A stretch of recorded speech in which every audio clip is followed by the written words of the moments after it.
আসসালামু আলাইকুম। কি অবস্থা, কেমন আছেন সবাই? আবারও চলে এসেছি আপনাদের মাঝে নতুন আরো একটা রেসিপি নিয়ে।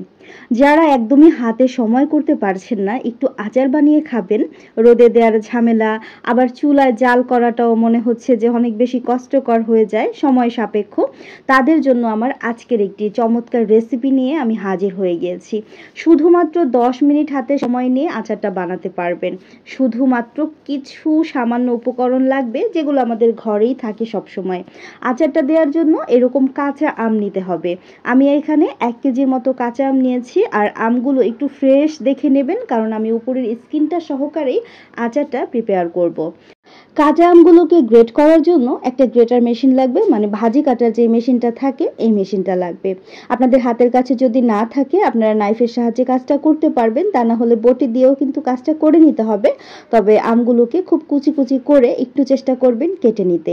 আমি গ্রেটারের সাহায্যে করে নিচ্ছি, আমার কাছে এটা দিয়ে করতেই অনেক বেশি সহজ মনে হয়েছে। তো এই যে দেখতে পাচ্ছেন, এরকম কুচি করে আমগুলোকে কেটে নিয়েছি। আমি 1 কেজি আম পুরোটাই কিন্তু গ্রেট করে নিয়েছি। তারপরে আমি একটা শুকনো মশলা রেডি করব, যার জন্য আমাদের এখানে নিতে হবে 7 থেকে 8টার মতো শুকনো মরিচ। প্রথমে শুকনো মরিচটাকে খুব ভালোভাবে একটু ভেজে নিতে হবে। এখন আমি অন্যান্য যে গোটা মশলাগুলো আছে সেই মশলাগুলো দিয়ে দিচ্ছি।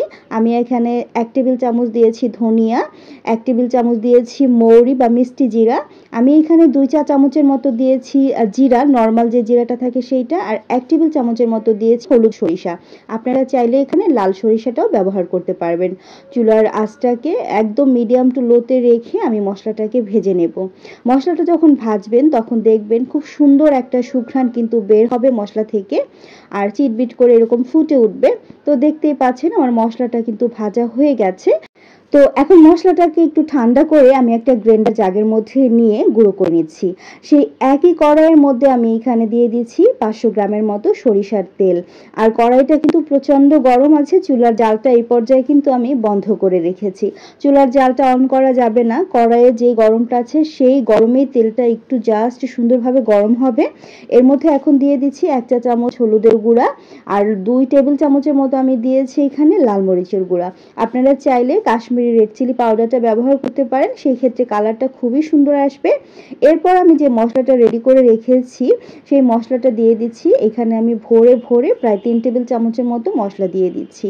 এই মশলাটা দিয়ে খুব ভালোভাবে সবকিছু আমি মিক্সড করে নেব। দেখতেই পাচ্ছেন পুরো মশলাটা কিন্তু সুন্দরভাবে মেশানো হয়ে গেছে। এখন আমি যে কাঁচা আমগুলো গ্রেট করে রেখেছি সেই আমের কুচিগুলো দিয়ে দিচ্ছি।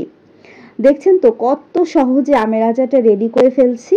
খুবই সহজ উপায়ে বানানো যায়। ওই যে বললাম, মাত্র 10 মিনিট সময় হাতে নিয়ে আপনারা আচারটা বানিয়ে ফেলতে পারবেন।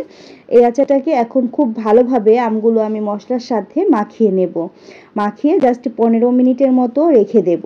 আর হ্যাঁ, এখানে আমি বেশ কিছুটা পরিমাণ লবণ দিয়েছি। যেমন ধরেন আমি একদম ভরে ভরে 2 টেবিল চামচের মতো লবণ দিয়ে দিয়েছি। আম যেহেতু একটু টক, তো লবণের পরিমাণটা একটু বেশিই দিয়েছি আমি। তারপর আবার খুব ভালোভাবে নেড়ে চেড়ে আমি জাস্ট 15 মিনিটের মতো রেখে দেব। এতে করে তেলটা একদম সম্পূর্ণ আলাদা হয়ে যাবে এই আমটা থেকে। তো আপনারা একটু পরেই খেয়াল করবেন ব্যাপারটা। তো আমি একটু আবারও নেড়ে চেড়ে দিচ্ছি। তারপর ঢাকনা দিয়ে ঢেকে আমি জাস্ট রেখে দিয়েছিলাম 15 মিনিটের মতো। এই যে 10 থেকে 15 মিনিট পরেই আমি ঢাকনাটা সরিয়ে নিয়েছি। আর খুবই সুন্দর একটা টেক্সচার এসেছে। আমার তো এখনই খেতে ইচ্ছে করছিল। তবে হ্যাঁ, এই আচারটা 2-1 দিন জাস্ট তেলের মধ্যে ভিজতে দিবেন, তাহলে কিন্তু আচারটা অনেক বেশি মজা লাগবে খেতে। তো আমি একটা শুকনো কাচের জারের মধ্যে আচারটা রেখে দেব। সবসময় একটা জিনিস খেয়াল রাখবেন, আচার যখন সংরক্ষণ করা হয় সেই আচারটাকে কাচের জারে রাখার জন্যই ট্রাই করবেন, কারণ কাচের জারে আচারটা রাখলে এটার স্থায়িত্ব বেড়ে যায় অনেক গুণ, অনেক দিন পর্যন্ত সংরক্ষণ করা যায়, আচারটা অনেক বেশি ভালো থাকে। আর কাচের জারটা সবসময় চেষ্টা করবেন একদম রোদে শুকিয়ে তারপর আচারটা রাখার জন্য। তো আমি আচারটা একদম জারের মধ্যে ভরে নিয়েছি। এখন উপর থেকে বেশ কিছুটা পরিমাণ আমি তেল দিয়ে দেব। তেলের আচারটা সবসময় যে জিনিসটা করতে হয়, উপর থেকে বেশ কিছুটা পরিমাণ তেল দিয়ে তারপরে রাখতে হয়। এতে করে যা হয় আচারটা একদমই নষ্ট হয় না। আর যখনই আচারটা আপনারা উঠাবেন শুকনো একটা চামিচ দিয়ে চেষ্টা করবেন ওঠানোর জন্য, কখনোই হাতটা ব্যবহার করবেন না। তাহলে কিন্তু আপনার আচারটা দীর্ঘদিন পর্যন্ত ভালো থাকবে। এই আচারটা দিয়ে গরম গরম ভাতের সাথে, ডালের সাথে, আর যদি ভুনা খিচুড়ি হয় আসলে আর কোনো কিছুরই প্রয়োজন হবে না। তো যাই হোক, আপনাদের কাছে কেমন লেগেছে অবশ্যই আমাকে কমেন্টের মাধ্যমে জানাবেন। আর এরকম মজার মজার বিভিন্ন ধরনের রেসিপিগুলো পেতে চাইলে অবশ্যই যারা এখন পর্যন্ত আমার চ্যানেলটিকে সাবস্ক্রাইব করেননি আমার চ্যানেলটিকে সাবস্ক্রাইব করে রাখবেন। আর যারা ফেসবুক পেজ থেকে দেখছেন প্লিজ আমার পেজটিকে ফলো দিয়ে আমার পাশে থেকে আমাকে সাপোর্ট করে যাবেন। যারা এতক্ষণ পর্যন্ত ধৈর্য নিয়ে আমার ভিডিওটি সম্পূর্ণটি দেখেছেন আপনাদেরকে অসংখ্য ধন্যবাদ জানিয়ে আজকের মতো বিদায় নিচ্ছি। ভালো থাকবেন সবাই। আল্লাহ হাফিজ। আসসালামু আলাইকুম।